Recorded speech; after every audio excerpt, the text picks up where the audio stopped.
نحمده ونستعينه ونستغفره ونعوذ بالله من شرور أنفسنا ومن سيئات أعمالنا من يهده الله فلا مضل له ومن يضلله فلا هادي له أشهد أن لا إله إلا الله وأشهد أن محمدا عبده ورسوله لا نبي ولا رسول بعده أما بعد أخوان في الدين rahimani wa rahimakumullah.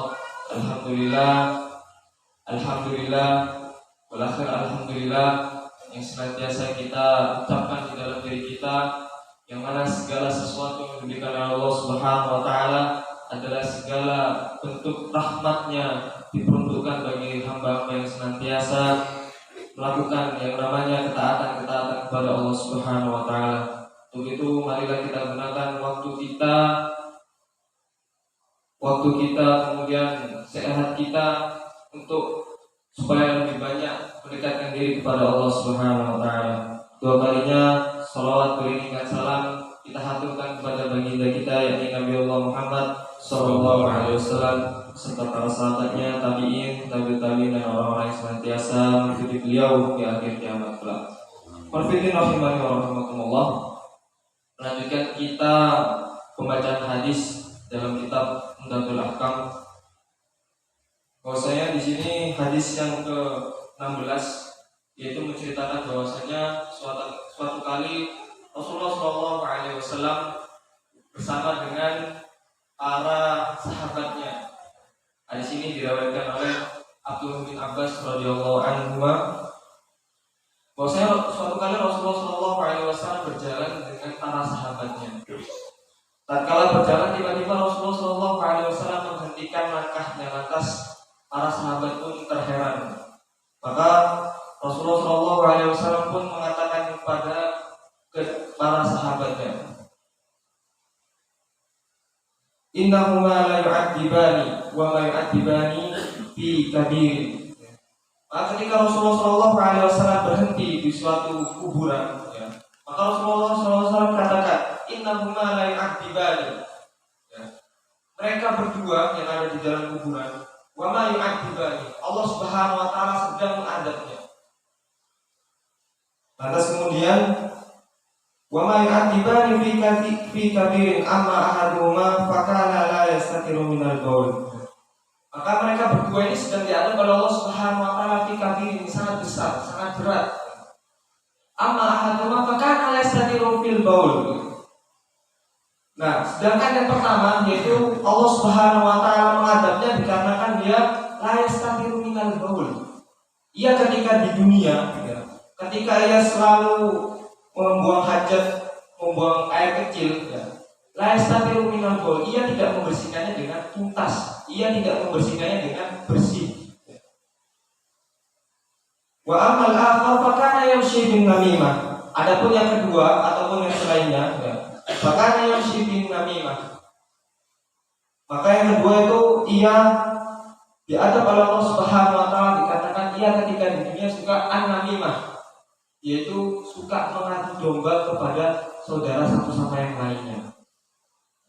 Fa'aqada jaridatan rabbah fashaqqaha nisfaini fabaraza fi kulli qabrin wahidatin faqala. Atas Rasulullah sallallahu alaihi wasallam mengambil pelepah daun pisang, kemudian fashaqqaha nisfaini. Rasulullah sallallahu alaihi wasallam kemudian membelahnya menjadi dua. Fabaraza fi kulli qabrin wahidatin. Kemudian Rasulullah sallallahu alaihi wasallam diletakkan di atas kuburannya di setiap kuburan tersebut.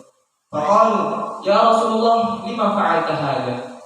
Para sahabat pun terheran. Wahai Rasulullah, apa yang kau lakukan? Lima fa'alta hadza?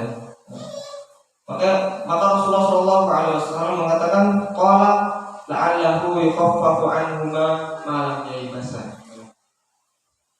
Maka Rasulullah sallallahu alaihi wasallam mengatakan, la'allahu yukhaffafu anhuma ma lam yaibasa. Supaya aku letakkan ini supaya mereka diringankan oleh Allah Subhanahu wa taala terhadap azab mereka. Farfidin rahimani wa rahimakumullah.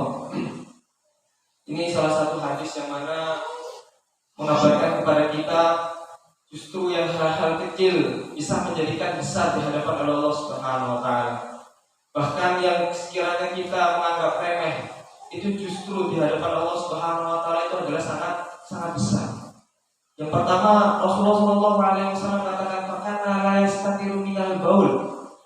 Orang tersebut ketika di dunia hanya tidak membersihkan air kencingnya ataupun air hajatnya, membuang air kecil itu tidak tuntas. Makanya Allah Subhanahu wa taala mengadatnya. Ini adalah suatu kabar ataupun sebuah peringatan bagi kita ketika kita di kamar mandi memang harus benar-benar tuntas dan bersih ketika kita meninggalkan kamar mandi. Agar apa? Ketika kita meninggalkan kamar mandi, kemudian orang yang masuk itu merasa nyaman, tidak merasa terganggu dengan apa yang kita lakukan. Kemudian yang kedua, fakana yamshi bin namimah, yaitu Allah Subhanahu wa taala mengadabnya. Orang tersebut dikarenakan dia an-namimah, suka mengadu domba terhadap saudara satu yang sama yang lainnya. Ternyata ketika kita melakukan hal ini, justru Allah Subhanahu wa taala memberikan peringatan kepada kita bahwasanya hal itu adalah perbuatan yang sangat tidak harus kita lakukan, karena kan itu adalah termasuk dosa besar. Karena apa? Itu menimbulkan suatu kerugian kepada saudara kita. Misalnya kita mengadu terhadap saudara kita, si fulan melakukan hal demikian, supaya apa? Orang tersebut mendapatkan keuntungan. Padahal apa yang dilakukan tersebut sama saudara tersebut tidak demikian. Karena dia ingin mendapatkan keuntungan dari kedua belah pihak, maka dia melakukan yang namanya adu domba.